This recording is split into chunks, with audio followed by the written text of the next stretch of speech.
Hello বন্ধুরা, আশা করি সবাই ভালো আছেন। আমন ধানের চারা রোপণের কাজ শুরু হয়ে গেছে। দেখুন,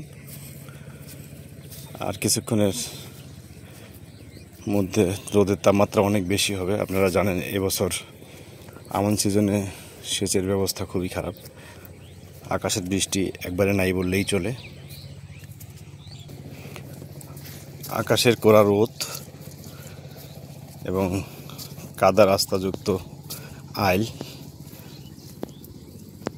নিশ্চয়ই শহরের মানুষের এটা দেখতে খারাপ লাগবে, তবে গ্রামের জন্য এটাই পারফেক্ট।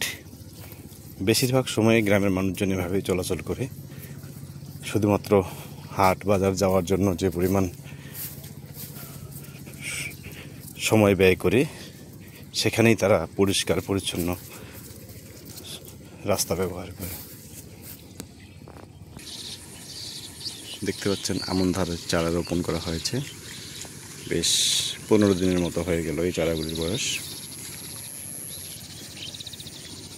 এগুলিকে আসলে এবার লাইন ছাড়া রোপণ করেছি, কারণ সময় সুযোগ এবং সাথে কিছু ঝামেলার কারণে লাইন করতে পারিনি।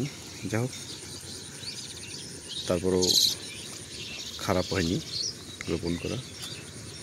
আপনারা দেখতে পাচ্ছেন যে জমিগুলি দেখা যাচ্ছে, বিশেষ করে কালো দেখা যাচ্ছে, আর তারপরে কিছু অন্য রঙের দেখা যাচ্ছে, যেগুলি নতুন লাগানো হয়ে গেছে।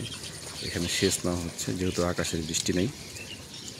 তো নিচুর জমিগুলি আসলে ব্রি 34, আর এখানে যেটা দেখতে পাচ্ছেন এগুলা ব্রি 51। তো আপনারা নিশ্চয়ই জেনে থাকবেন, ব্রি 51 অনেক পুরনো জাতের ধান।